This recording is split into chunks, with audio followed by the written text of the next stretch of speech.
শ্রাবণীর সাথে সবাইকে স্বাগত জানিয়ে আজকের রেসিপি এক নতুন ধরনের বাঁধাকপির পকোড়া রেসিপি শেয়ার করছি। ভালো লাগলে অবশ্যই কমেন্টে জানাবেন আর বাড়িতে অবশ্যই ট্রাই করবেন।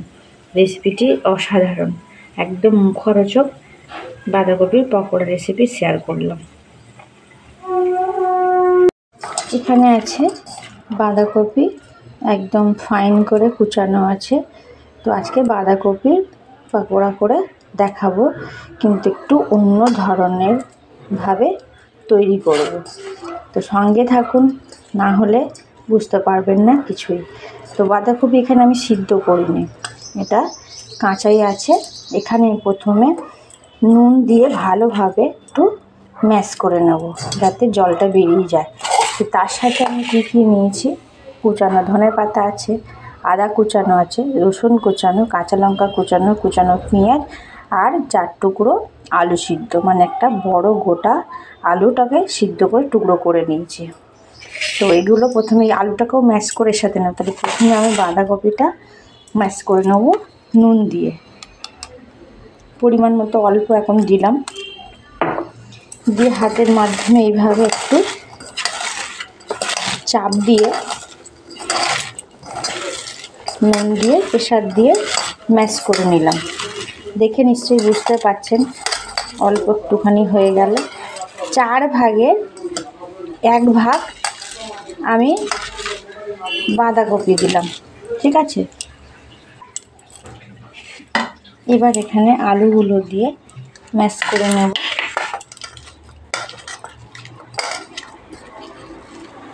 আপনারা চাইলে আলুটাকে স্কিপ করে যেতে পারেন, কিন্তু একটু স্বাদ বাড়ানোর জন্য আমি এখানে আলুটা দিয়ে দিলাম।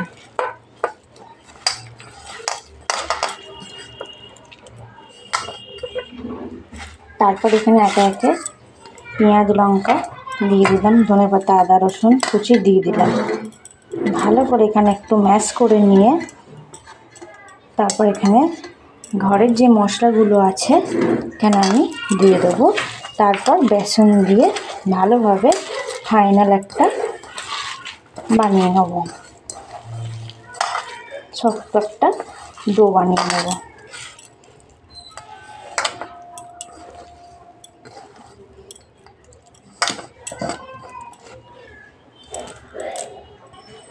এবার এখানে মশলা বলতে গোলমরিচ ছোট চামচের 1 চামচ, কাশ্মীর লঙ্কার গুঁড়ো 1 চামচ, হলুদ 1/2 চামচ, ধনের গুঁড়ো 1/2 চামচ, জিরের গুঁড়ো 1 চামচ,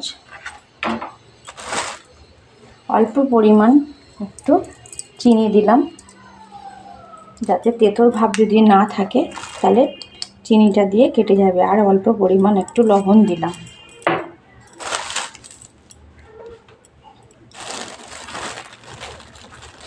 অল্প পরিমাণ এখানে একটু বেসন অ্যাড করে ভালোভাবে আগে হাতের সাহায্যে মেখে নেব।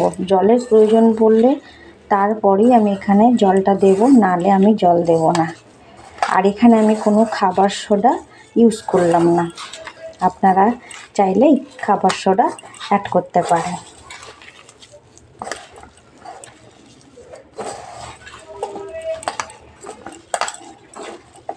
ভালোভাবে হাতের সাহায্যে এটা এইভাবে মেখে নেব।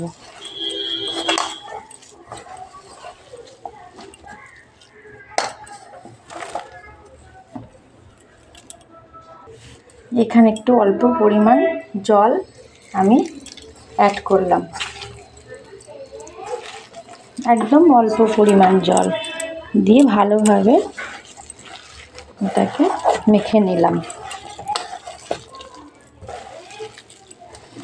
এইভাবে বাঁধাকপির পকোড়া একবার হলেও বাড়িতে বানিয়ে খান, দেখবেন খেতে অসাধারণ টেস্ট হয়। এবার আমি কড়াটা বসিয়ে তেলটা দিয়ে গরম করে নেব। বাঁধাকপির পকোড়াগুলো আমি এখানে সর্ষের তেলে ভাজবো, আপনারা চাইলে রিফাইন অয়েলে ভেজে নিতে পারেন। তেলটা খুব ভালো করে গরম করে নিতে হবে। তারপর গ্যাসের ফ্লেমটা মিডিয়ামে রেখে ভেজে নিতে হবে পকোড়াগুলো। হাইতে রাখলে ভিতরেটা কাঁচা থাকবে, ওপর থেকে বেশি পুড়ে যাবে। তেল গরম হয়ে গেছে, দেখেই বুঝতে পারছেন ধোঁয়া উঠছে। এবার আমি বাঁধাকপিগুলো যেরকমভাবে আপনারা শেপ দিতে পারেন, আমি এখানে গোল গোল করে শেপ দিচ্ছি। গ্যাসের ফ্লেমটা এখন একদম মিডিয়ামে দিয়ে রাখলাম।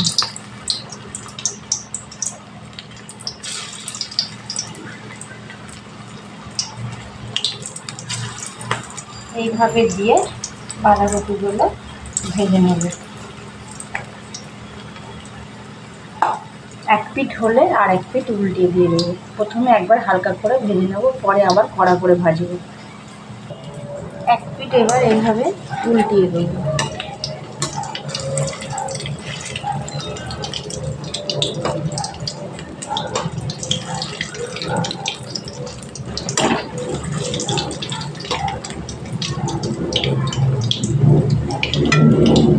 ঠিক এক পিঠ এইভাবে আর এক পিঠ ভেজে নেওয়ার পর কিন্তু আমি এটা তুলে নেব। নিয়ে সবগুলো ভাজা হয়ে গেলে আবার আমি কড়া করে ভেজে নেব। এবার এগুলো আমি তুলে নেব।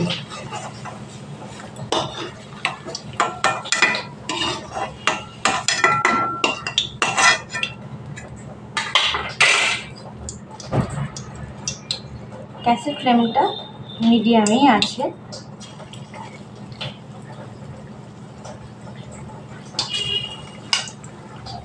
প্রত্যেকটা ঠিক সেম প্রসেসে ভেজে নেব।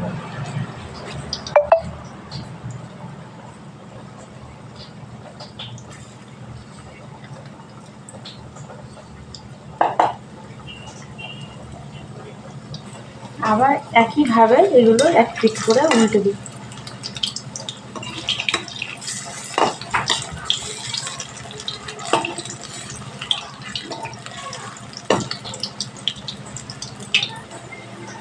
এগুলো আর আমি তুলছি না, বাকিগুলো একসাথে দিয়ে একদম কড়া করে ভেজে নেব।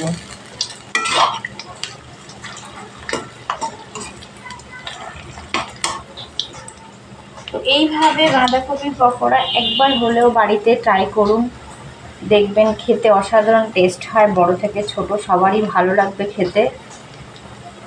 বিকালের চায়ের সাথে ছোট্ট নাস্তা হিসাবে ব্যবহার করতে পারেন। হঠাৎ কোনো অতিথি এলেও এই বাঁধাকপির পকোড়া দিয়েও আপ্যায়ন করা যেতে পারে।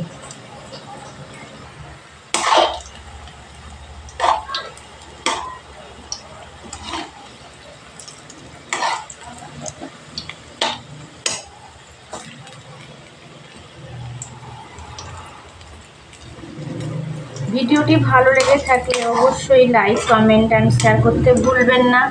সাবস্ক্রাইব করার অনুরোধ রইল। পাশে থাকা নোটিফিকেশান বেল আইকনটি অবশ্যই প্রেস করে রাখবেন, যাতে নিত্য নতুন ভিডিও ছাড়ার সাথে আপনাদের কাছে পৌঁছায়। আপনারা অবশ্যই কমেন্টে জানাবেন রেসিপিটি কেমন হলো।